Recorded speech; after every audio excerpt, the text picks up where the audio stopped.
Another weekend morning. Another week of crazy Bitcoin. Poor Fritz is all fiat burned out. I'm fiat burned out. Grappling with my escape hatch not big enough. My escape hatch number need go up. Yeah. I was talking. You're still stacking sats, right? Stacking steadily, and then I just can't help myself. Like I'll DCA a little bit that I can, is never enough. You know, what's better than Bitcoin is more Bitcoin. Right. And I'll be stacking, but then like when I watch the price, I'm, psychologically, I want to get a little more under 100K, which I think we're crawling at the 98K gang level now. Yeah, we're the 98K gang. It's 98K from here until next spring. Pretty much. It'll dip down to 88K and then bounce right back to 98K. 98K, back to 98K. And then we can see all the memes about people kind of poking it with a stick. Yeah, come on, do something, come on. I don't know. Then again, it could be like Monday, boop, yeah, 100 and blah, blah, blah, blah. Well, I saw it crack 99,661 because I follow like the aggregated chart, right? So because some exchanges, like it's obviously cracked 100,000. Right, that's their price. And I was watching a little podcast thing earlier with the Bitcoin Way people. It was Rick and gosh, I can't remember the founder's name, and the other Michael Jordan. They were all, it was just the guys from the Bitcoin Way kind of talking about Bitcoin price. But Rick mentioned that the non-KYC price of Bitcoin is already over 100. Oh, I can imagine that. Yeah, because there's that little slight premium to get the right. Get that non-government supplies a little less Bitcoin. And the process a little more. Yeah.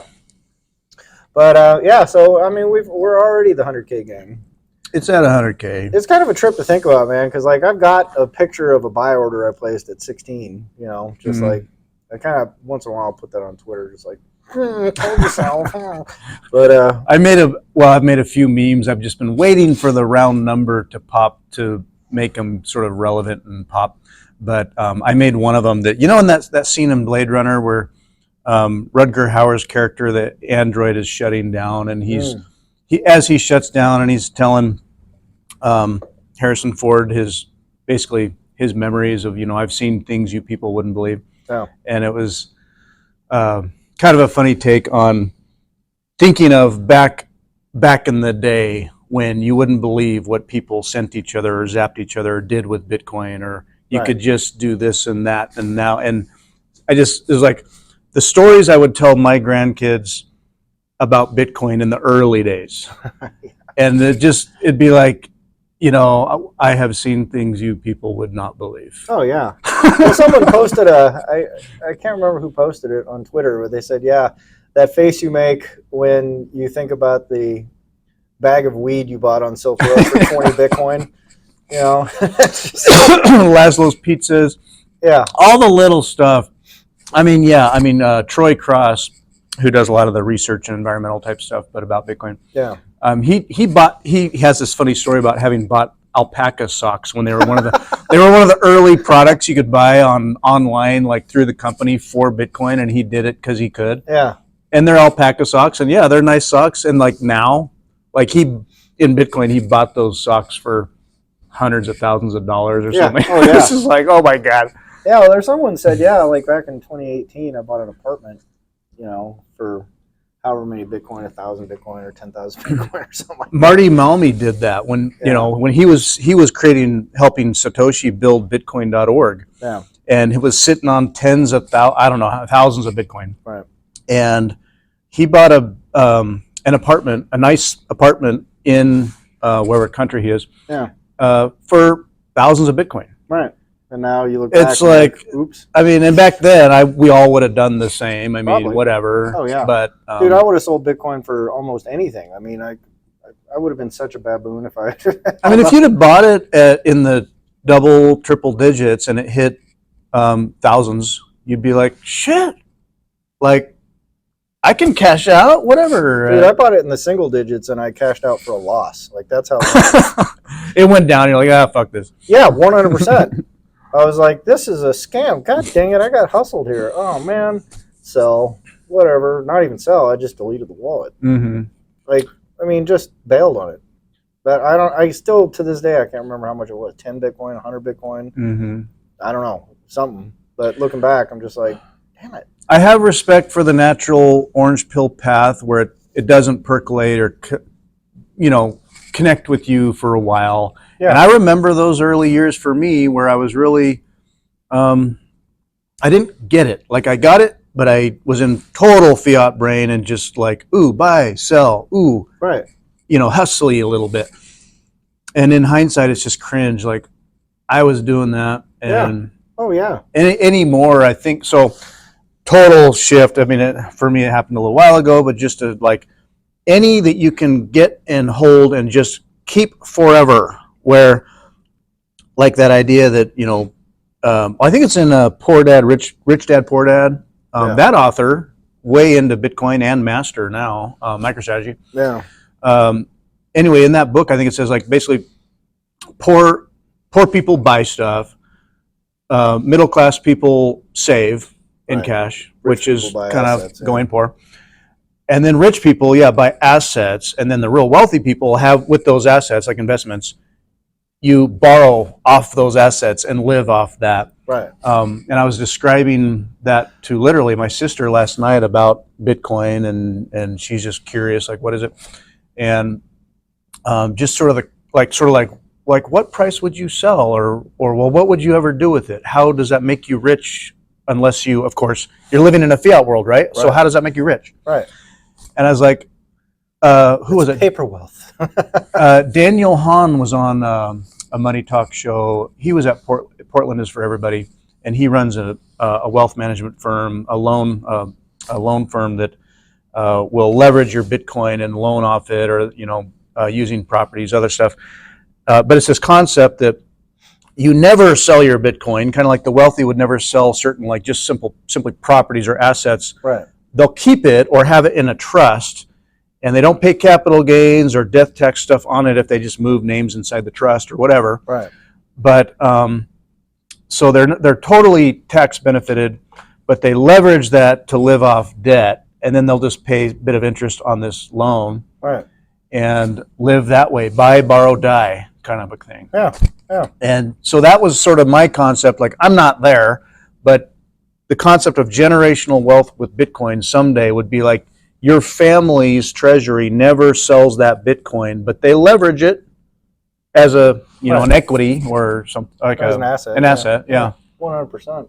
Well, I was on Spaces with Justin Beckler, and Tomer Strolite was there, and he was talking a little bit about the kind of future of Bitcoin. And I mean, like all these spaces are always about the future of Bitcoin, right? But I mean, it was really, like Justin's show has really taken off. I mean, it kind of it's right on the tail or right on the heels of Fred Krueger's show, like Bitcoin something or another. But Fred stopped by and he was talking a little bit, but I mean, just really, really smart guys coming to the space, and I mean, they're just it's super fascinating. I encourage anybody who's watching this to go check out those spaces when they're on.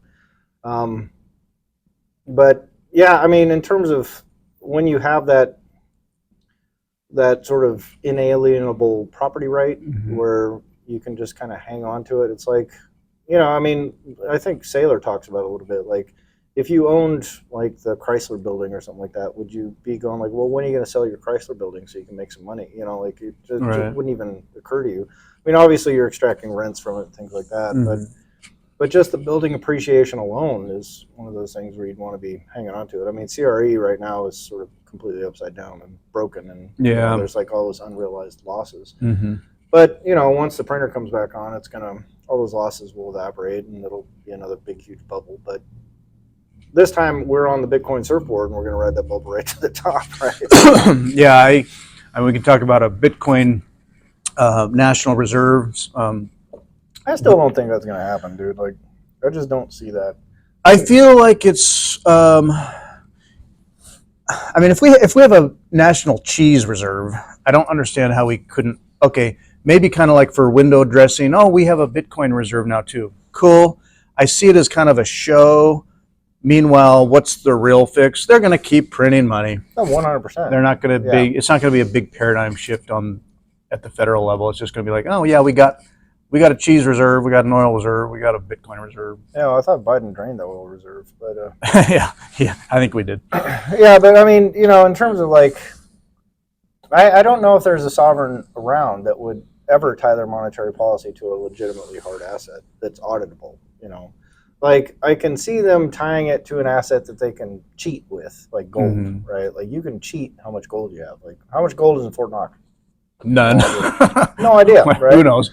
I mean, there's probably some gold in there, but Yeah. who knows, right? Who knows? So you could never really verify, even if they went back to a gold standard, you wouldn't be able to verify gold issuance versus redemptions, right? So Mhm. redemption claims.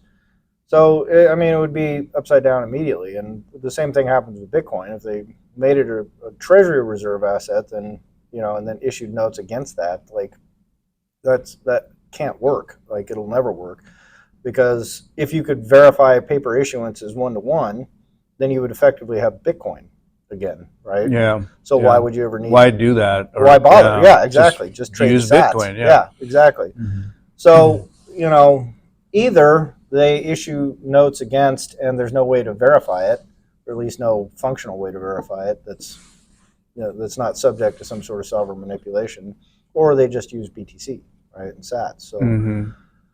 So I don't see what the upside is for the government other than fixing their balance sheet in terms of, tamping down on the amount of debt they're accumulating. But they would never peg that to a currency, right? So, Yeah, and if they did that, it's the death doom loop of their currency. Like, I feel like you've not just shot yourself in the foot. You've shot yourself in your Right. currency. Yeah. Your currency's dead. Yeah. You went Bitcoin. Well, you had an apex predator in one hand and your little canary in the other, and you just went.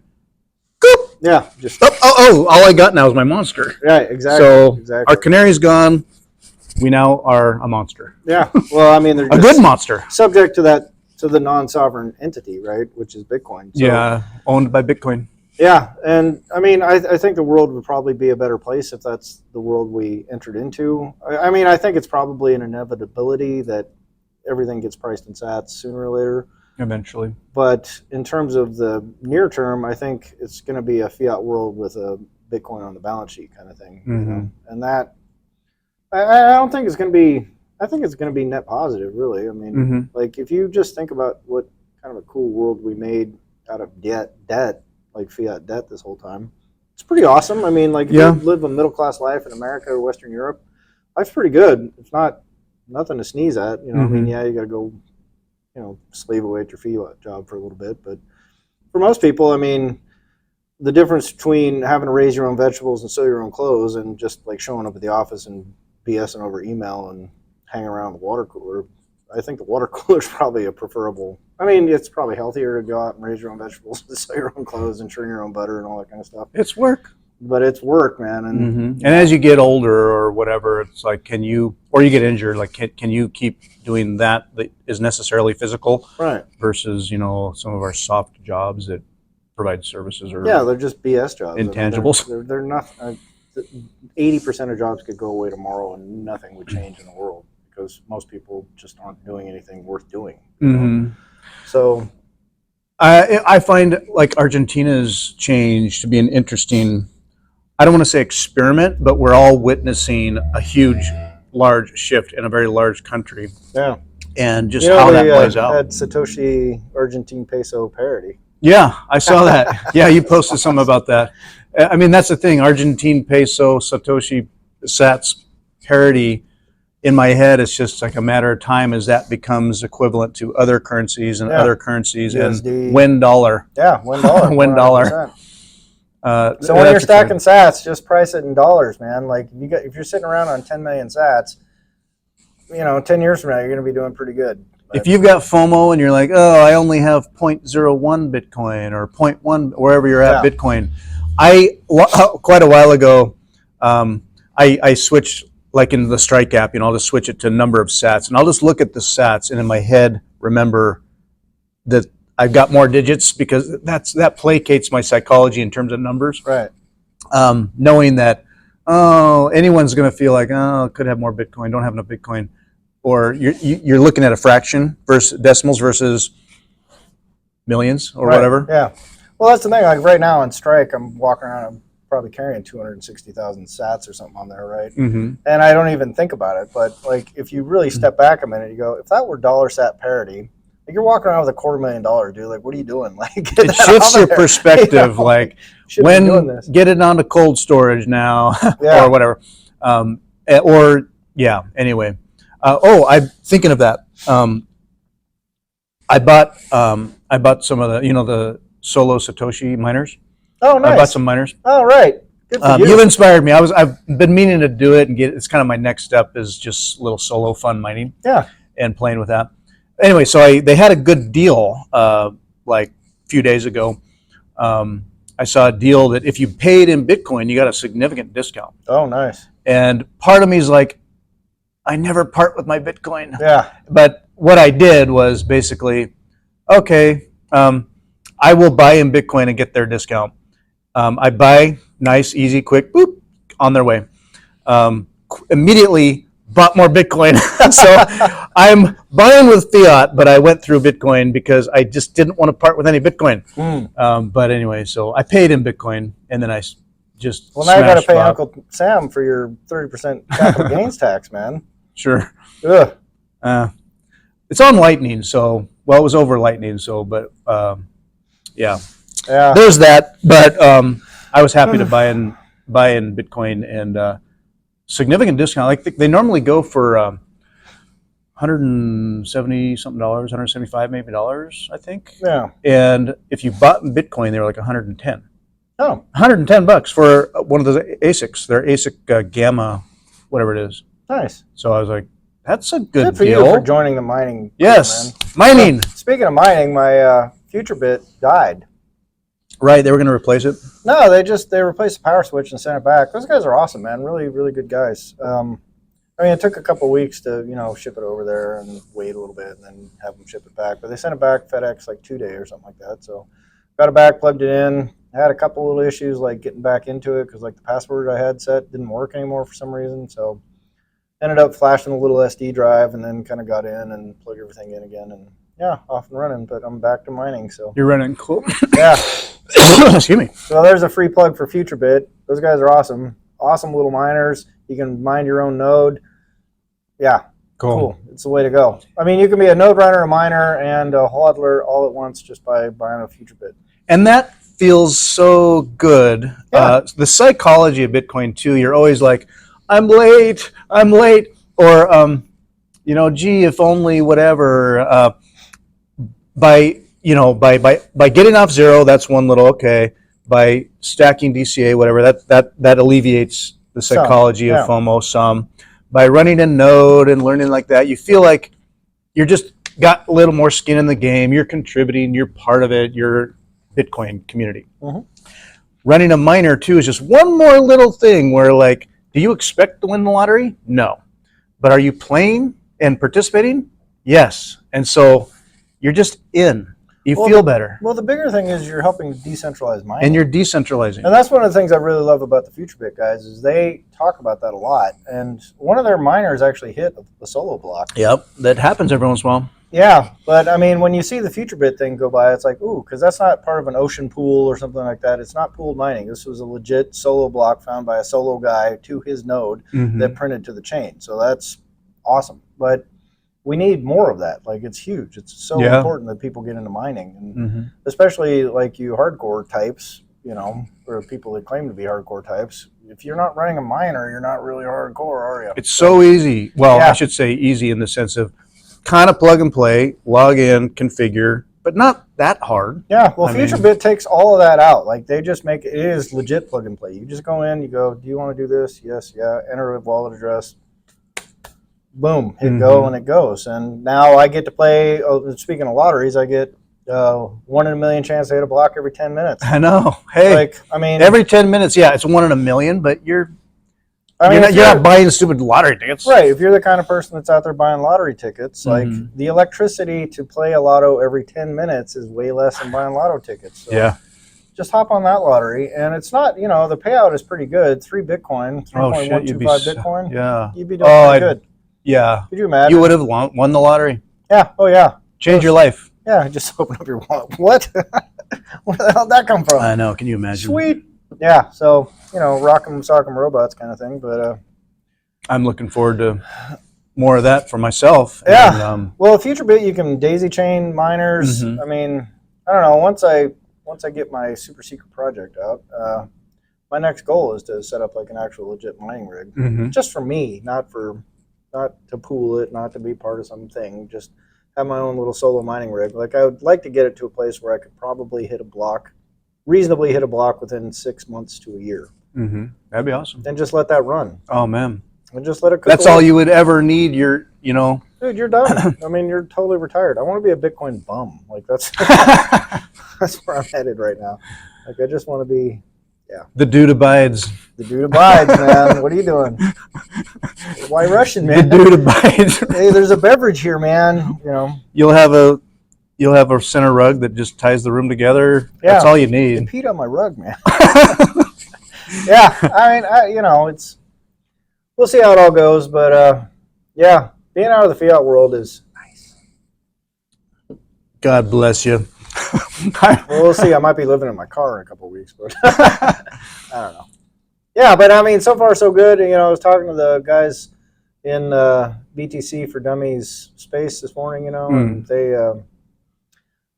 like I was telling you, I can't remember if we did this on camera before, but it turned into kind of like a Prague reunion party because like Oz showed up. This guy, he's a great guy. You should follow him on Twitter at I'm a Bear Hunter. And Ferenc Kovacs, he's a Hungarian Bitcoiner. Awesome guy, really, really smart guy. But all of us sort of piled in there and we're all kind of talking. And Robin Sayre. Yeah, and Robin was there. And I guess he's going to Abu Dhabi, but he's going to be on the speaker panel in Vegas. Oh, cool. Yeah. So he was in El Salvador, maybe he still is, or just lately. Yeah, I saw that. Facilitating one of the talks. And yeah. Robin, so here's a great story here where, was it a year ago? Yeah. A year and a half ago? Basically was in some TradFi software type stuff. Yeah, he was like IT security. And then while he was working, just decided, I'm just going to make a video a day interviewing any Bitcoin rando. Yeah. I mean, whoever I can, as prominent as I can get, but also any good Bitcoiner initially, just talk about Bitcoin. And what's your Bitcoin story and ask them a question, all that. Just small little building a community, rolling out on just a good scheduled daily little constant daily video with different people. You were on there, I was on there. Yeah. He just worked his way up like others have. Like I think of Efrit, what's her name? Yeah, Efrit Ferguson. Efrit Ferguson. Yeah. Natalie Brunell did years ago. She's but people, basically starting small where you're at, building, and through ability to daily proof of work are totally in the space. Yeah, just boom. That's their job. Yeah. Well, Robin got to interview Michael Saylor in Prague. Yeah, in Prague. Like in person. And that bumped him for sure. For sure. And now he can attract all kinds of guys. Well, he's had like some great guests. But he's still grabbing these people like, oh, watch the show. It's hard for me to kind of keep up with everything I want to consume content-wise. But when I tune into his podcast, he's always got some guests that's like, what the heck is this person? They got like 800 followers or something, and they just have awesome stuff to say. And it's like, wow, that's great. Give him a little follow. But yeah, I mean, he's one of those guys. Like, I don't know how he keeps up with it. Like I just said, I'm kind of like a Bitcoin bum. He's like a Bitcoin like proof of work guy. Like he's like working and getting stuff done. And I imagine myself in a fantasy being able to do something like that if I was free and clear from a fiat job. Yeah. And with a fiat job, like I make and have time for family and Bitcoin hobbies and other hobbies. My fiat job, even though it's like a third of my life, well, more like closer to a third to half, depending on the week of my lifetime. Yeah.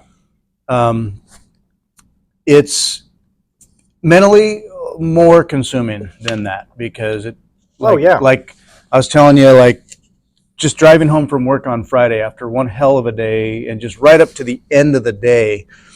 And it took me another 2-3 hours to just detox and be like, I get home and it's like having dinner, hanging with the kids.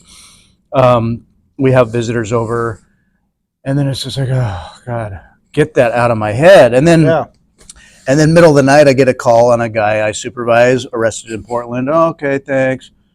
And I get yanked back into mental space of work. Yeah. Like, okay, so on Monday I gotta go to the jail. Dude. Yeah, it's it just never stops, dude. Yeah. So Yeah, I mean, I empathize. I'm glad I've managed to kind of skittle out of that world. But you know, like how one deals with that is the kind of weird trick of life, isn't it? Right? Mm-hmm. Like I used to say to people that were writers, like you know, burgeoning screenwriters or novelists or whatever, I said I would always tell them like you are what you do, you know. And if you say, "Well, I'm a writer," I go, okay, well, if the majority of your time is not spent writing, you're not really a writer. You're a guy who wants to be a writer that is doing something else. You are a, real estate agent that wants to be a writer, but you're not a writer until that is consuming you, you know. And it kind of traces back to like Jeff Booth's thing of like, well, where are you focusing your energy? It's Mm-hmm. like you want to be in Bitcoin, you have to focus your energy on Bitcoin. If you want to be a writer, you got to focus your energy on writing. If you want to be a baseball player, you got to focus your energy on being a baseball player. And the fiat world just sucks all of that out of you. It just goes, oh no, your focus will always be on fiat. Mm-hmm. Come here. There's kind of like that admired in America, maybe this admired or older boomer career thing that your identity is kind of tied up in your work, and Right. maybe you kind of live to work, and that's your identity. Well, I think a lot of boomers are like that. Yeah, versus working to live. And when you shift over to no, I'll work, but I work to also to live, and I have a life separate from what I do. And for me, when I make more of that shift, like, oh, I'm enjoying my life more, and yeah, I work to live. You start to easily kind of like enjoy your job less, because when you're at work, you're like, well, yeah. It's like you're not as wrapped up into like, this is my identity. I mean, not that you don't care about it or you work hard and you're loyal and you're good at it. Yeah. But it's not your life. Right. And so then when your job consumes more of your life energy, it's like, I'm not enjoying this. Yeah, it gets worse, man. It's terrible. Story of everyone's life, probably out there. A lot of people. Potentially. I mean, that's sort of what the fiat world has created, right? Like serfs and lords. And, if you can get yourself out of the serfdom circle, then, life starts getting a lot nicer. Mm-hmm. Because, I mean, there's just a lot less stress. And, I know some people's jobs aren't all consuming, but if you're getting paid decently, your job is all consuming. Like it almost has to be, because that's the expectation nowadays. I saw an interesting thing. A little chart said, based on your generation, what do you think a good living is? And boomers, they said 100K. Like, oh yeah, if you're making 100K a year, you're doing great. You're good. And I was like, man, those people are so out of touch. Like, they have no idea. You better be making 100K to keep up middle class, just maybe. Barely. Yeah. Barely. And that's going away. Barely. And like, you look at Gen X and they're like, oh, about 220K a year. And Gen Z was like 180K, or millennials were like 180K. And Gen Z was like 470,000. They're like, I wouldn't be doing good unless I was making $500,000 a year. And it's like, wow, man. But working how hard, little kid? Yeah. You understand work ethic? Well, I think they do, but I think what they're looking at is they're going like, I see the reality of where this is going, and like if I'm not making $500,000 a year, I'm falling way behind everything. So I kind of get where they're coming from on that. I get it. I mean, I would also say like once they started making 250K a year, they probably go, oh, this actually isn't that bad, Right.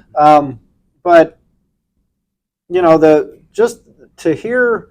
Like boomers are so caught up in this idea, like, oh, you make 100,000, you're doing pretty good. It's like, you don't understand, man. Like you are so out of touch with the reality of everyday people that are confronted with having to pay things in fiat based on the hours they're giving up to get it. Like it's 100K is like the new 50K. Like 50K a year will buy a lot of beer. Future's so bright, I gotta wear shades. Like that's 100K now.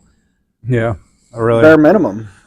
Yeah, I know. God, and the damn people making $20 an hour. I'm just like, I don't know how you guys are doing it. Well, and the dollar slippage that you can get a decent salary, and then unless depending on your work, if you're working for a company or public sector, whatever, and okay, here's your 5% a year step increase, maybe, or if you're lucky to get a bonus here and there, sure, but it's like you're just keeping up, or maybe not even keeping up. You're falling behind. Yeah, like the true rate of monetary inflation is on average like 12%, right? 10 to 12%. So if you're not getting a 10% raise every year, you're losing. from the time you started, you're losing 5% a year Yeah. in purchasing power. If you're getting a 5% raise, and most people don't get that, they get 2%, 3% if they're lucky. Mm-hmm. So, and then you're looking at like what, leapfrogging, maneuvering. Well, that's where all that instability comes from, Mm-hmm. right? Is like there's it used to be people would go get a job in a factory and work there for 30 years, and you go, well, how come no one does that anymore? Because they were getting decimated as fast back then. If your money was sound, you could do that, and you're fine. Yeah, it's admirable. Yeah, it worked for the boomers. And that's Yeah. why they're still so hung up on boomer ideology, but they just don't get like how broken everything is right now because they're not confronted with it. I mean, there are some. Well, don't get me wrong. There's the boomers that didn't prepare well when they were kids, and now they're sort of screwed as adults or geriatrics or whatever. But the people that kind of saved and did it the quote unquote right way, they're doing fine, and they're not worried about anything. They're just all they're thinking about is like, well, when should I buy a new car, or when should I do that? They might look and go, oh, yeah, groceries are more expensive, but they're right. not. But for someone who's trying to work, make it happen, raise kids, all that kind of stuff, it's brutal, man. Mm-hmm. Absolutely brutal out there. Yep. So yeah. Get out of fiat. Yeah, Bitcoin. Store your treasury in Bitcoin. Yeah, 100%, man. Time is on your side. Well, hopefully. And that's another thing too. Is like conversation I had last night with families. Curious about Bitcoin, talking about Bitcoin, and what would that? And we mentioned Argentina, just kind of watching this transformation, and I'm just curious to see how this over time, where this all goes for them. Yeah. They're like their GDP's up. They hatcheted 60 to 80% of their government workers. Yeah. Shrunk government, kind of released on regulations and stuff. GDP's up, debt down, and they're on track, but it's a path they're following for a while. Yeah. I'm curious to see how that goes. And so it was like, well, what would America look like on a Bitcoin standard? And it's like, like we've talked about this a lot with a great realignment and how, is it gradually and suddenly, or is it just sort of gradually and people don't even know how things got better? Yeah. And I was like, if you were just to say suddenly America was just on a Bitcoin standard and all that, I don't know that the government, people don't pay their taxes. If taxation was voluntary, right, your collection is down 99%. Right. Like, hey, you owe this much, but when you can. Right. Are you paying that? Never. Probably not. No. Like, okay, no, I get it. No, I'm a patriot. I just I don't want to pay that right now. So I hate people don't want to hear it when you don't hate your government, but taxes are collected through theft and extortion. Yeah. That's how they collect it. If you didn't pay your taxes, you're in serious trouble. That's why you're paid. Right. Otherwise, your company or whoever takes it out before you get it. To lessen the sting. Yeah, so it lessens the sting, and then you get a return. You're like, oh, I made a little money. It's taken from you. Yeah. On a Bitcoin standard, it'd be like, okay, if it was on like some sort of anarcho-capitalist, more of a thing, I was like, well, I think my job goes away. Oh, 100%. Yeah. So would that be hard? Yeah. Would I have to figure out what I do for money? Yeah.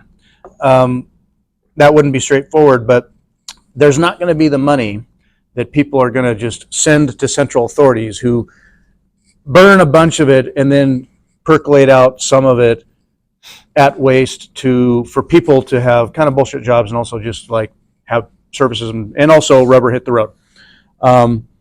But in like law enforcement, is there going to be as much detailed service catching all the little loose threads? No. But they don't have that right now. And we can't hardly do it now? No, not hardly, not at all. Well, I try every day. Yeah. But the thing is like if you call the cops right now, like that guy is to come and document that something happened to you. That's it. Like, and they've been pushing this idea of like we're crime fighters for, 50 years, but it's always been nonsense. It's often it's responsive and documentation and well, it's not even responsive. It's what is the reactive, right? Like, or reactive. I mean, it's like the likelihood. Like I remember from my master's program at the LSC, something like the average home burglar commits, I I think it was 150 burglaries before they get caught the first time. I can believe it. So you go, oh, so less than 1% of burglars get caught. Like, there's a guy, Sam, I can't remember his name, Sam something, old director from, Sam Shepard, director from the 1950s. He did these hard-boiled detective novel or detective movies and stuff like that, like sort of B movies, but he made hundreds of them. And he said, yeah, I wanted to do this movie about Brooklyn street crime, and I wanted to show the reality of Brooklyn street crime. And the MPAA people, before it was the MPAA, came and said, you can't do that. You can't show people just how profitable this is, because every kid in Brooklyn is going to go Hey, kid, you want to actually make money? Yeah, this is the way to do it. Just go do street crime, right? Because it's far more profitable than slinging hash at McDonald's or whatever.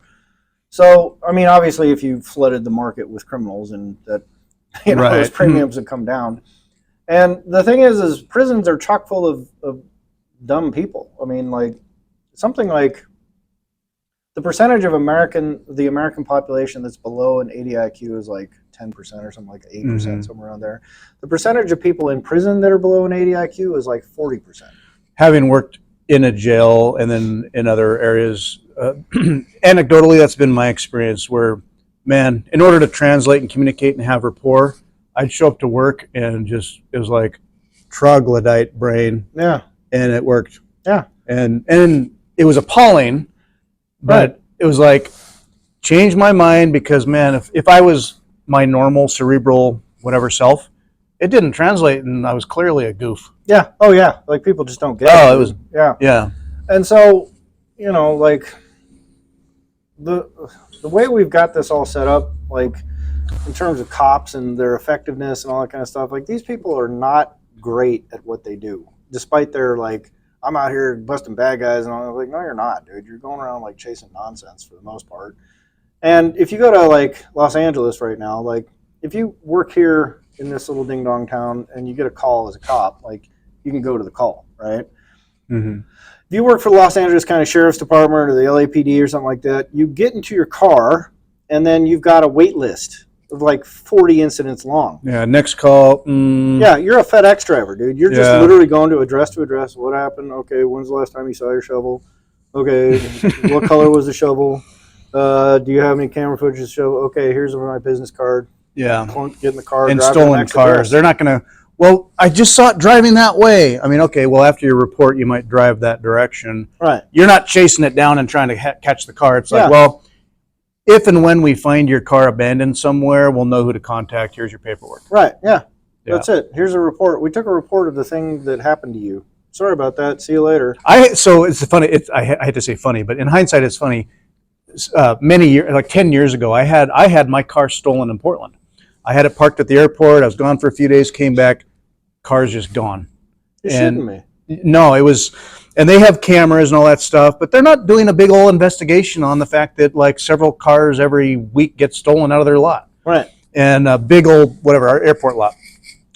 So yeah, this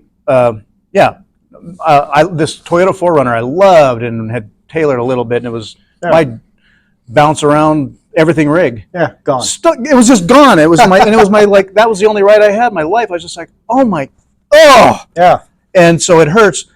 I make a report, call the police, and in my head, being dumb at the time and younger and all that, I'm just like thinking like, find my car. Yeah. And they're like, okay, describe it, yada yada. Where were you? About what time, range, whatever. Here's your report. Here's a case number. Yeah. And I'm like, that's it? Yeah. Just like, but I'm special. And they're like, no, you're not. Yeah. And I'm like, okay, I get it. You're one of 300 people this week. They found my car up I-84, dumped in Eagle Creek or something, parking lot trailhead. Yeah. They found it a week later. I mean, here's a car. Yeah. It still had the plates on it, or they ran the VIN. It was fucking full of trash. It stunk. It was horrible. Yeah. Here you go. But it ran. Yeah. Whatever they did to it, it was just like, oh, it blew a head gasket a year later. They probably ran it hard and I don't know. Heaven only knows. Abused this treasured rig of mine. Anyway, so I got it back, and through the police, they were able to. I got a call. Hey, we found your car. I'm like, oh shit, and then I had to pay to impound all that. But I got it back. But the process experience for me was like, oh, I Yeah. see. Oh, I yeah. mean, what are you going to do? Well, these people, I mean, it's like one of my first bosses in Los Angeles had a shop down on Venice Boulevard, or on Venice Beach. And the guy that rented the space next to him also lived above the place. And he said, hey man, there's some people breaking into your store right now. And so he goes, oh, okay, I'm going to call the cops. He calls the cops and he says, yeah, we'll be there in 2 hours. And he's like, no. In 2 hours, they're gone. It's not that I got broken into and I need to make a report. They're in there right now. You can come get them. He goes, yeah, we got priorities. It'll be 2 hours. Mm-hmm. And that was it. And so he ran down there trying to like interrupt a burglary, I guess. I don't know. Obviously, he got down there and just a bunch of stuff was gone. But so conceptually, on a Bitcoin standard, people may have similar experiences but less consistent, because unless you know a guy who knows a guy, or you have a community of people that are capable and responsible, as you have built yourselves to be under a Bitcoin standard, you either go deal with it yourself, because you can, or the services that exist are kind of like that handful of bounty hunters, maybe? I don't know. I actually believe the opposite. What I think will happen is there's less and less incentive to steal. Crime would go down, I think, eventually. Like, yes, significantly. That's the bigger deal. Right. Like, if you're not struggling financially, if prices are coming down continually, even on a fiat standard, if when you go to buy a hamburger, and this week it's $4, and next week it's $3.50, and then a year later it's $3, and then 2 years later it's $2.50, and then the year after that it's $1.50, you kind of go, the inverse of what we saw on the McDonald's menu over the last decades. Life that is people getting complain better. about, yeah. Right, and so like if you go, hey, well, I can run the risk of hurting somebody, I can do damage to myself by stealing, and all these things that they instinctively and intuitively know they shouldn't be doing. And then you are incentivized and rewarded to not do that, but rather to be productive, to find something that's helpful or useful, or something to do that doesn't involve the enormous amount of effort that goes into some of that stuff. You start doing that instead. And if you can get by on that, that's way easier, man. It's like way less stress. There's way less. You don't have to ever be confronted with like, oh, I might go to prison, and if I get caught, blah, blah, blah. I mean, all that stuff goes away, Yeah. So that's the real bigger picture shift that occurs. And I think that's going to happen a lot faster than people anticipate. Even on that Spaces this morning, they're talking like 400,000, 500,000 Bitcoin. I'm like, you guys don't understand, man. It's going to be like 5 million. Like, you're going to blink and go, what? How did it get to 5 million already? I mean, it's going to be, because the incentives are already aligned in that direction. It's already aligned that we are going to have massive fiat inflation to maintain growth, or the illusion of growth and the illusion of prosperity. That's going to continue 100%. And Bitcoin is the only thing that can realistically protect you from that. So if you don't own it, you're going to just sit there and watch all the other cars just leap ahead of you in the race. You're going to be sitting there at the starting line going, and everyone's just, and you go, oh, maybe I should use that instead of relying on my jalopy. I should probably go get in a race car. And so when the race cars are running, if you're not in one, you're going to be watching everyone else win. So the incentive right now, though most people haven't recognized it yet, is, oh, I need to get on the Bitcoin thing sooner rather than later. Yeah. And when that happens, and I think it's going to happen exponentially fast coming up here, where people are just going to go, oh, okay, not only is this okay politically, ideologically, everything else, no, it's not just magic internet money. This is the thing that's going to preserve my ability to stay in business, or to stay solvent, or to continue buying things in the future, or any number of things. Once that incentive becomes painfully obvious to everybody, that's and end up off to the races. And don't worry about the size of your rocket. Just get on your little rocket where you can, and overcome your ego over phallic jealousy over the size of other people's rockets. Just get on your own little rocket. Yeah, 100%. Get on the rocket. Lynn Alden actually said something interesting. I can't remember where she was talking, but she said, yeah, I think I have enough Bitcoin. And I was like, yeah, good enough for you. Bitcoin. Yeah. Which is nice. Well, but the thing is, she said, like, I'm so bullish on the future of Bitcoin. Like, I have more Bitcoin than I could ever possibly need right now. And I thought, yeah, that's about right. Like the amount of Bitcoin you need to stack, I think, is far less than people are assuming right now, you know. And someone on the Spaces this morning said, she was asking a question about like, well, how much should I have, or you know, what's a good stacking goal, and this and that. I said, look, you get to 0.1, you're going to be like so far ahead of everybody else. I used to think a whole Bitcoin. I still kind of entertain the idea for people like if you can get that whole Bitcoin, but I mean the runway, like you said, the runway is shortening. Yeah. Anymore for people getting in, I don't even want to. I don't want to psych them out over 0.1 Bitcoin because that can be a lot for people. Right. I was talking to a coworker who I orange pilled a little bit about a year ago.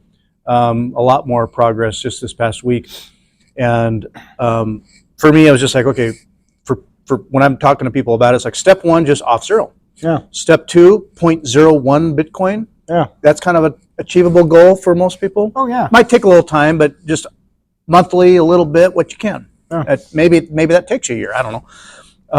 Now, a real good goal, I think, for a lot of people now would be like you can get 0.1 Bitcoin. You're doing great. Like great. Yeah. The whole Bitcoin goal was it was for a long time, for years, that was like my goal. Right. Anymore, if I mention that to people, like, oh, just if you could get a Bitcoin, you're set. Right, that's like whoa. Yeah, that's literally. I will never do that. I'll save give up up $100,000. Yeah, like, yeah. People just go, I can't do that. Can't do it. So I think in the future, yeah, just the idea of being a whole coiner, unattainable, like too late. Maybe. You know, I mean, like price is going to fluctuate, and there's probably going to be some catastrophe that's going to macro effects, markets, and who knows? Right? Lettuce hands out there. Yeah, and let the lettuce hand sell, and I'm just all for it. But the thing is whatever calamity is coming in our near future, they're going to print their way out of it. They don't have a choice. And when they print their way out of it, like regardless of the size of your stack right now, like whether it's 0.1, 0.001, or 0.01, or wherever you fall in that spectrum, the amount of fiat they're going to have to print is going to be astronomical. And you are going to be right at the head of the line to soak up that liquidity. You know? That asset is going to pump before everything else by a mile. So if you have that, you're going to be at the front of the line for that. Oh God, what's that effect called? Cantillon? Is it the Cantillon? That's where the money starts up here and trickles down. Yeah, thank you. So if you're closer to the money printer, you get more of it, the interest rate better, and then that's what lend Bitcoin it out. Gets you. Yeah. And then us at the bottom get our big interest rates and everything's expensive. Yeah, except Bitcoin flips that narrative. So now you're not at the bottom anymore. You are at the very top of the spear when it comes to that inflationary pressure. So yeah, but I don't know. I mean, stack what you can. Just stack. Like, just stack. Whether you got $5,000 in Bitcoin, $10,000 in Bitcoin, $100 in Bitcoin, doesn't matter. Just get off zero and just know that that's going to be worth a lot more in the future. Like that's, you know, if you want to live in fiat land and think in fiat terms, that's the simplest equation there is. It's just like just stack sats, stay humble, stack sats.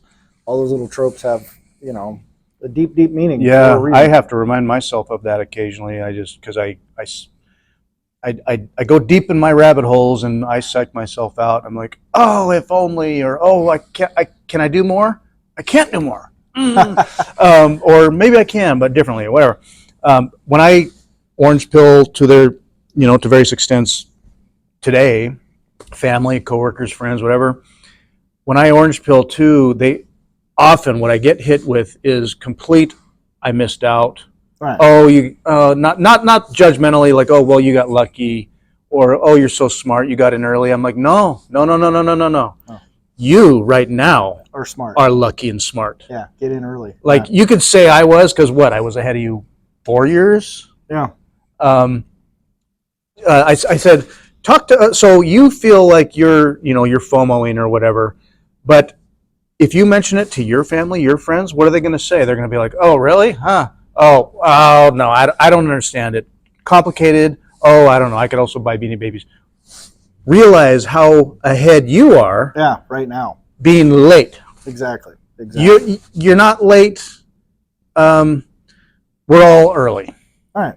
We're all late. We're all early. That's how I feel. Well, the thing is, like, just think about this sort of logically for a second. It's a 5x to $500,000 Bitcoin. Mm-hmm. That's nothing. Like a 5x is nothing in It's done 20x in years or 30x. I Yeah. mean, just randomly. And well, already we've gone from 15,000 to 100,000 just in a year and a half, 2 years. yeah, yeah. So, you know, for that to happen again is not unheard of, Mhm. you know. But a 10x to $1 million Bitcoin is also nothing in the grand scheme of things. Yeah. Given the scarcity of the supply, The volume of the global treasury sitting in whatever garbage, right? and Bitcoin sitting here in this little supply shock Yeah, bottleneck yeah, right. dump. Like it would not take very much to move that needle a 10x. No. And whatever you're sitting on then is going to seem like you're going to start seeing like, oh my God. But then once you cross, you know, some of those psychological thresholds, like $1 million Bitcoin, 2, 10, 5, 10, whatever, like all those dominoes will fall so fast. And now that TardFi is into it, like they are 100%, they can't wait to start pumping their bags, dude. Like, Yeah. And once that happens, like the retail FOMO that comes behind it, like retail investing FOMO, you know, all the little boomers sitting on the sideline right now and thinking, you know, they're the same people that were poo-pooing like Tesla stock back in the day. And they're the same people that shit on NVIDIA. And they're the same people, like, because they always shit on everything. I'm holding my IBM. Yeah, I'm going to keep my Kellogg stock because I get a 3% dividend every year. You know, Yeah. It's just like, you guys are, but they'll, you know, they'll turn into baboons too. And they'll come in super late. And sure. yeah. And it's gonna even be as crazy, man. we're right now, we're kind of like facing this big 100K sell wall. Sure. It's going to get eaten up, gobbled up. When that wall's down, my imagination was like, sort of like people imagine like a 100K wall, and then it just kind of breaks 100K and just sits there like stuck. My thought is, once that wall's down and it breaks that, it just blows off. Yeah. Oh, yeah. Like it goes. I agree with you 100%. Not predicting the future, but it breaks that, and then it's just it's sort of like a new paradigm where we're now back in the old chart back here in the flat space, and the next parabolic stuff is all 6 digits going 7 digits. Yeah, like that. So like 100K, double to 200K, 300K, and then people are just like, whoa! Oh my God, I really got to get in. Yeah. Yeah. I mean, but that's how they operate, you know? Yeah. And yeah, that growth curve is going to be just stupid, man. Like the thing is, like, I'm price agnostic. Like I just go, well, whatever. Just let the price do what it's going to do. If it drops to 50K tomorrow, it drops to 15K tomorrow. I don't care. I just go, okay, oh, cool. If it did, I'm taking out a whole credit card to get, not financial advice. I know I'd get pretty stupid, but thinking 10 years out, my God, the interest on a credit card, I'll pay off. Yeah, somehow. I don't know. I'll figure it out. Go bankrupt, dude. That was one crazy, trolling idea. Is someone is like, take out all the credit cards you can, buy all the Bitcoin you can, move to El Salvador, and be like, sorry, I'm bankrupt. Yeah, can't get me. Yeah, right. Oopsie doodle. Sorry. Yeah, I mean you could that would be horrible. I don't recommend it. That's criminal. It is criminal. That's very criminal. Well, they could just not let you go bankrupt, but I mean you could. There's all kinds of crazy strategies out there. There was a guy that was buying Bitcoin on 29% credit card interest. But I think he probably made out. I think he did, dude, because he was buying like 40K, 30K, 40K, 50K, and people are like, you're nuts, dude. Like, what are you doing? He's like, It's weird for me to think about. I mean, I entertain that idea, and then again, it's like negotiating with my wife and my own practicality of being conservative and careful. But I mean, last spring, I was kind of like, what if I don't like having debt or credit, but I've got an amount of it. It's like, what if I just loaded that up and just paid that much more every month on interest and didn't really catch up on it, but I had a whole stack. Bitcoin at the time. Yeah, or more. Yeah. Or more. And if I had done that, I could pay those credit cards off if I wanted to, but my God, you'd be rolling. It's like, oops. That would have been risky, and in hindsight, it doesn't feel risky, but it was risky. Yeah. Because you don't know what happened, Well, I mean, I had a friend at the DOC that he was running around in 2020 just telling everybody, like, you should buy. I mean, he was shilling a bunch of shit coins, but he was buying like what was it, Polkadot and Solana and all these like sort of shit coins. But he was also buying a truck ton of Bitcoin. You know, I mean, I think he's sitting on a stack like 10 or 15 Bitcoin right now. But he went out and like took out a second mortgage on his condo, and he was just like, and he was telling everybody, you got to get into this, you know, and just nobody listened to him. There's one guy, this guy Carter, some old boomer dude, like just like, oh, okay, whatever. And he put like 10 grand into Bitcoin, but he's sitting on 10 Bitcoin now. It was like, dude. Did you hold it? Oh yeah, he 100%. Okay. Just based off my friend Cavelli just going, no, you should do this. And he went, okay. He was like one, you know, there's 300 people work there, and there's maybe 10 went and actually did what Cavelli was saying. Cavelli cashed out.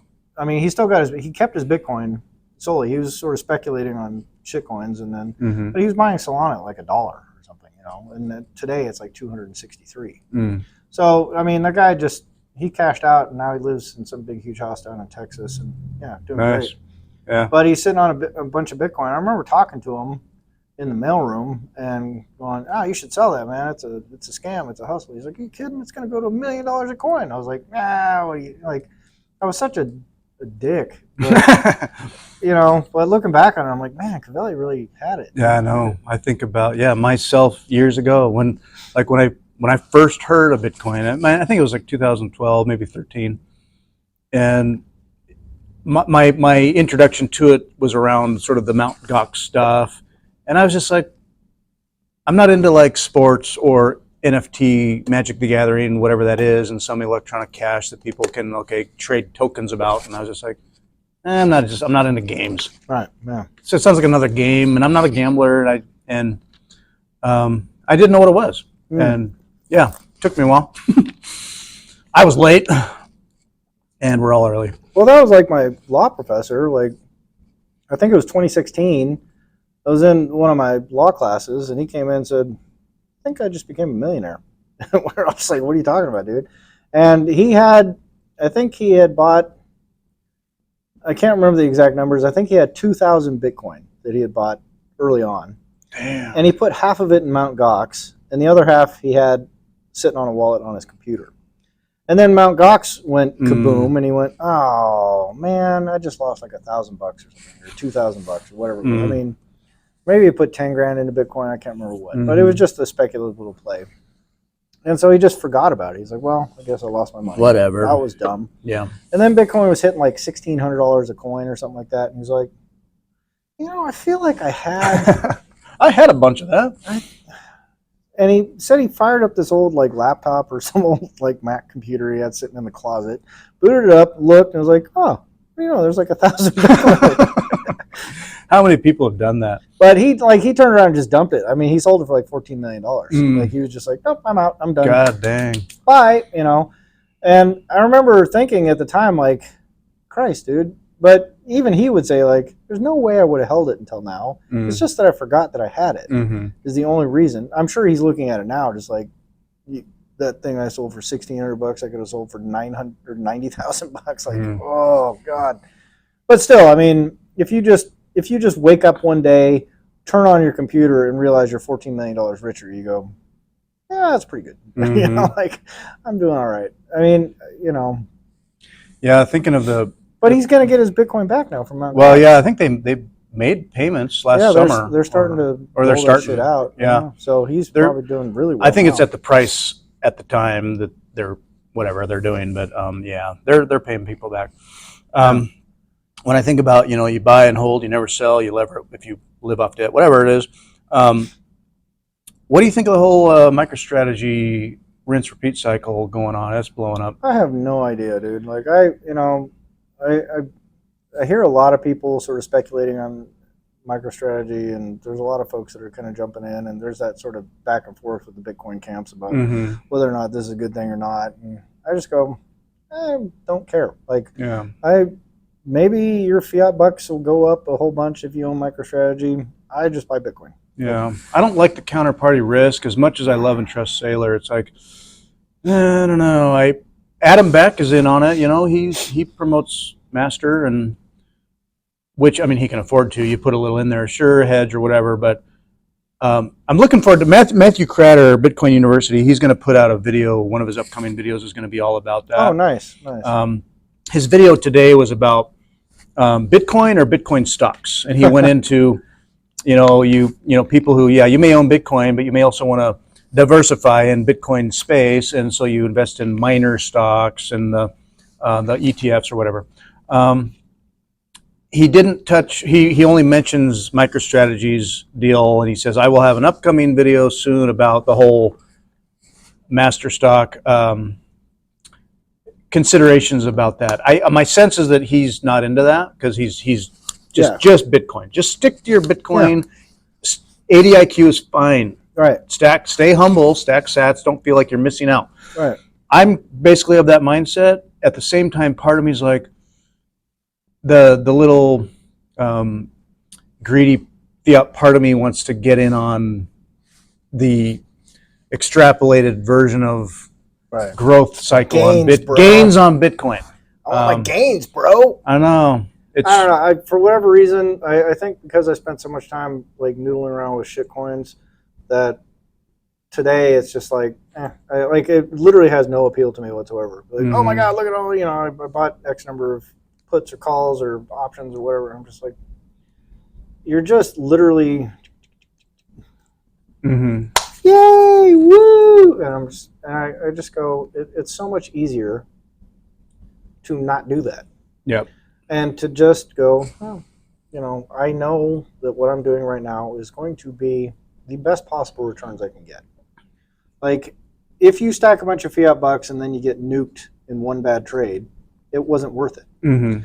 And by the time, and Matt Cratter actually did a video a long time ago about trading in and out and this and that. And the thing is, if you look at the actual P&Ls, the profit and losses of someone who's been dipping in and out or trading or this and that and the other, there's research going back to the 90s that says people that dip in and out of stocks or dip in and out of whatever it is tend to underperform people that just buy and hold. And that's been true for, I think, most things, So maybe MicroStrategy has uncorked some thing, or the magic genie money hack. But whether they did or didn't, it doesn't matter to me. Like, I don't care. Like, there is a non-sovereign, inalienable property right that I can just go and acquire and just sit on. I like having the keys, knowing it's absolutely mine. Yeah, it's mine. You and can't take my property. And I try to avoid. I'm adverse to getting caught up in the psychology of, oh, it's up, oh, it's down, oh, and I don't want to be thinking fiat ups and downs roller coasters. Right. Just stay out of it. I just want to stay out of it. Straight and narrow, simple. Stay humble. 80 IQ, stay humble, stack sats. Yeah, and just know I'm winning versus speculating and second guessing coulda, wouldas at another level. Yeah. Well, the second you get in there, the problem with trading is you are never satisfied. Yeah. It's impossible to be satisfied with a trade. Because if you get in early and then you sell early, you're bummed.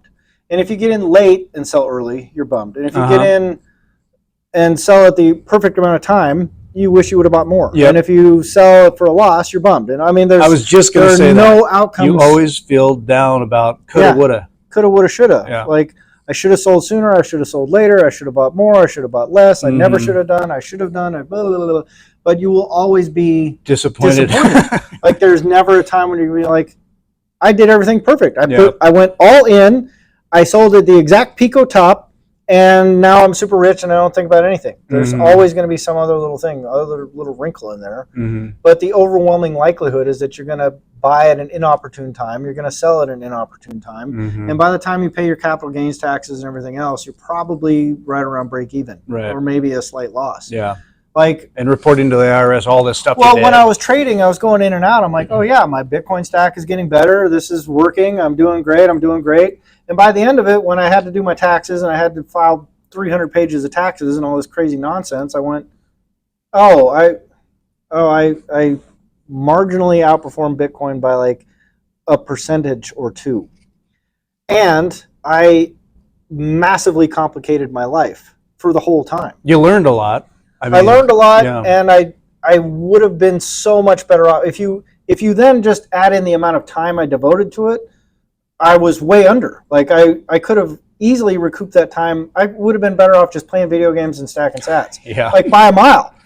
And I mean, I appreciate it for the knowledge of knowing, like, oh yeah, regardless of how good you are at this, you're going to have a couple of lucky wins where you're going to go like, oh, boom, oh, wow, I made a bunch of money. Maybe. And you understand the crypto landscape really well. Right. It's all a scam. Yeah, there you go. I mean, it's just a naked hustle. And it's illegal if they would just enforce the laws. Some of it, yeah.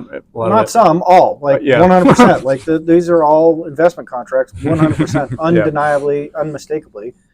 And had I just not devoted 12 hours a day to staring at charts and 12 hours a day like figuring out trading strategies and getting nuked on things, and like, because I got nuked on a bunch of trades where I'm like, oh yeah, I'm gonna just boom, and you go, oh god, I just got my ass handed to me. Fuck. But there's some wins in there, and so it all kind of balances out a little bit. And I think I had a decent trading strategy. I had a decent win rate, but my net profit and loss, leaving aside the amount of time I devoted to it, was just a handful of percentage points better than if I had just bought Bitcoin and sat on it. Yeah, and you might limit in terms of feelings of risk about what you're willing to commit to it when it's that Vegas feeling of like, well, I'm not going to put in more than I'm willing to lose. Right. And it's like, well, that's so much. Okay. And it's the gambling mindset versus, for me, dollar cost averaging, doing the DCA thing, just short circuits all of that psychology. Yeah. And then I feel like, okay, I can more trustingly devote a slab out this much for DCA, knowing that I'm not gambling. Right. And that, to me, like, I look at the MicroStrategy stuff, I go, I don't know enough about it to understand the fundamental mechanics of what he's doing. I know he's issuing convertible debt. I've heard him give his spiel. And I still look at it and go, all it takes is one big correction, and that nukes, right? Yeah, it can. Yeah. So how much do I want to put on the line for something that could nuke versus just save some money? Just save more than you use. That's it. It's the simplest strategy in the world. And if you have a sound monetary unit to do that with, just do that. I kind of just understand it at like 100,000 foot view level, like the overall concept. I get it. But I don't really have the time to dive in and think that I understand it and just be another retail fleeced whatever. Yeah. And then it's also funny to see Saylor is just so brilliant, and the way he can really get into the details about it, but he's on investment finance shows explaining it and people asking questions about stuff, and TradFi is just trying to understand the concept and Bitcoin. Well, I think they get it. I mean, like, as soon as he starts, like he said, I can't remember the podcast where he was going, like, traders like us because of the volatility, these people like us because of this, these people like us because of this. But he sort of nailed down these three broad pillars of what TradFi is looking for in terms of investment opportunities, right? And with Bitcoin underpinning it all. So I think they get it. It's just whether or not they're willing to pull the trigger on it. But we'll see what happens to the share price moving forward. Yeah, like it rocketed and then no, it dropped. We'll just see how that plays out. I don't know. Yeah. I mean, Peter Schiff is out always, just shitting on that whole idea, like, constantly. I mean, that guy, I don't know, but then... I kind of feel sorry for him. It's like, I don't know. Well, the thing is, he was not wrong for a long time. Sure. Like, I mean, he's been a long-time gold bug. He's been talking about the problems with the Fed and all that kind of stuff long before any Bitcoiner even knew what Bitcoin was. So to hammer the guy and go, oh, he's an idiot because he doesn't get Bitcoin, I go, well, but he gets the macro stuff. And he's, even the TradFi guys will shit on his head because he goes, oh, yeah, well, you were right once, but you've been saying the same thing over and over. Like, it's all about to collapse, for the last 30 years. It's all about to collapse. And every year it just goes up and up and up. And so it's easy to make fun of the guy. But at the end of the day, he's a legit gold bug. And gold bugs are like a natural ally of Bitcoiners because we both understand. The philosophy's there. Yeah, the philosophy is the same. It's just the gold bugs don't get magic internet money. And I think they're warming to it, and I think there's more and more gold bugs coming over to our side because they're going to see, like, gold doesn't have the same properties that Bitcoin does. It never will. It never can. Yeah. And if Bitcoin is truly the soundest money that's ever been invented, which I believe 100% that it is, then the natural evolution for them, they should be first in line, not last in line. Gold becomes less relevant, really. Irrelevant, maybe. Well, it's already there. Yeah. There's just no one's realized it yet. And I do see a shift in the willing what's normal paradigm, the Overton thing, where between Schiff, Dave Ramsey, Jim Cramer, all these guys, the TARD5 stuff, where they're not overtly. So Schiff was on a talk with Brunel where I saw a slight change where he wasn't overtly just anti-Bitcoin. It was kind of like, no, I get that it's interesting, and yeah, I could have. And he's just sort of acknowledging a little bit more shift in the Bitcoin. Yeah.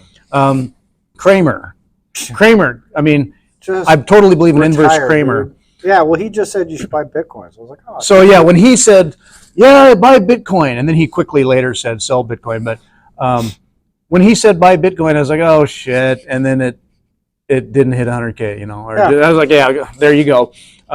But the very fact that he was like, okay, yeah, you buy Bitcoin, that's a shift. Oh, the guy's an idiot, dude. But he's an idiot. He's just a clown. I mean, it's a clown show. It's sad. It's cringe. It's so cringe ding, to watch. Ding, ding, ding, ding, and all these little sound effects. Oh my God, it's it's ridiculous. Doing, I hate it. It just makes people dumber. But boomers love that guy, dude. Like they just sit there and just like soak up Kramer juices. It's weird, man. Like, it's weird. Yeah. I don't know. Yeah, it's a total clown show. But I mean, if you really want to get wrecked, follow Kramer. Yeah. Just do his advice. And totally. You'll get absolutely hammer fucked. Yeah. I don't know. I mean, he's a fun meme. Uh-huh.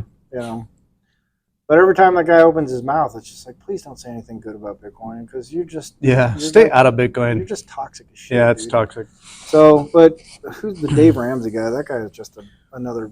I mean, Ramsey still refers to like, oh yeah, your doggy coins, but he's not overtly anti now. It's kind of more. No, he is. He's still overtly anti. Like he just, if you called his show right now and said I'm 100% Bitcoin, what do you think? Oh yeah, he's. But to his credit, he's helped a lot of people get out of debt. He's helped a lot of people get on a sustainable financial path. And it's, I mean. I kind of disagree with a lot of his takes on things, but at the end of the day, what he's proposing is sound. Right? Yeah. Like, many years ago, my wife and I did a version of the Ramsey method just because we were looking at our debts, and it was like, let's just start slaying this beast. Yeah. And this was pre-Bitcoin for me, but yeah, it was a good model to follow, and we got out of debt. Yeah. And it was like, that's huge, though. I mean, for most Americans, that's a great place to be. Yeah. If you can start saving and. But he's still telling people to put money in mutual funds. I'm just like, well, yeah, if you want to get people absolutely wrecked, sure. Yeah. I mean, they're going to turn the money printer on. You'll get your 10% return or whatever after it nukes, after whatever you put in there is cut in half, and then you got to build it back up again. But in terms of numbers of dollars, it'll look like gains, and you'll feel okay or better. But it's if you recover from getting nuked. I mean, like right now, if you pile in a stock market and it drops 50%, you're going to be a sad panda. And that's people jumping out of windows and shit like that. You know what I mean? Like it's not pretty when that happens, but it's coming. I mean, well, I shouldn't even say that. I mean, they've got so much bubble wrap around the global economy now. Like just if it starts to dip at all, they're just like, oh, just bail it out. So people might not even get the haircut. I mean, they're going to get the tail end haircut because the inflation goes up. The chickens will come home eventually. Yeah, but the can's already been kicked with them, right? So they don't have to worry about it. So I don't know, man. It's a brave new world. Buy Bitcoin. Stay humble, stack sats. Stay humble, stack sats. 100K any day now. Yeah, might happen while we're talking, dude. I should check the price. I know.